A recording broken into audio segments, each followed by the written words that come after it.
gars yi maa ngi nuyu bu baax di leen ziar j'espère que yéen a ngi si jàmm alhamdulilah bon comme d'habitude dañuy ñëw baaxee leen benn vidéo boo xam te ne tey moom dañuy ñëw wax exactement sur Instagram quoi ñoo xam te ne yaa ces vidéos yoo xam te ne day nekk Instagram mais doo xam noo koy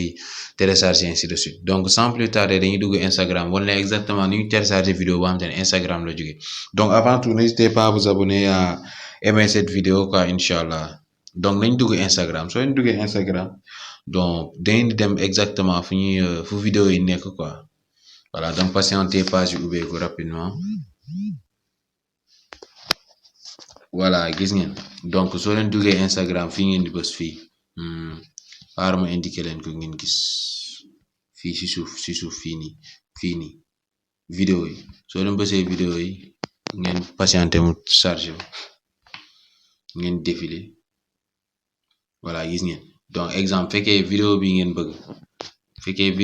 bëgg donc fii ngeen di bës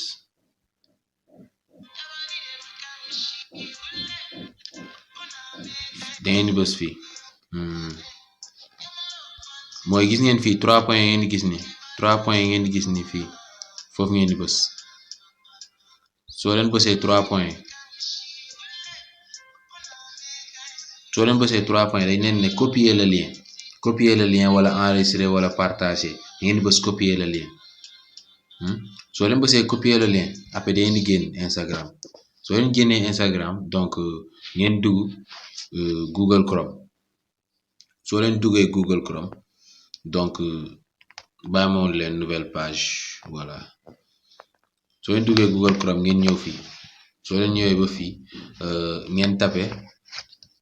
ngeen tapé Insta voilà gis ngeen kii baa ngi ni feeñ na déjà bàyyi moon leen ko exact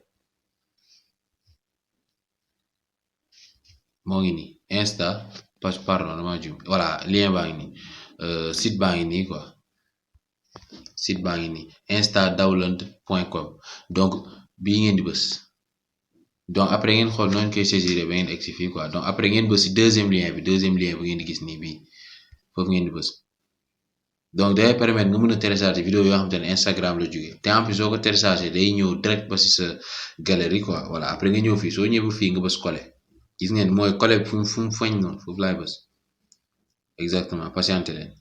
day bëri ay publicité nag mais day dem quoi patienter leen rapidement après voilà après nga bës fii télécharger mooy bu jaune bii di télécharger fii nii patienter voilà gis ngeen moo ngi charger. voilà gis ngeen donc gis ngeen vidéo baa ngi nii donc fii laay bës pour télécharger fii nii mooy download this vidéo foofu laay bës su ma ko bësee gis ngeen vert na donc gis ngeen vidéo baa ngi ñëw vidéo bi egsi na ba pare sax su ma bëggee confirmation damay bës ouvrir su ma bësee ouvrir di ngeen gis ni après vidéo bi day dem ba sama galerie dama koy mën a lire gis ngeen déjà télécharger naa vidéo bi donc noonu la quoi noonu la ñuy télécharger vidéo Instagram et n'hésitez pas à vous abonner et à aimer cette vidéo inchallah merci beaucoup c'était Goudiaby Tuto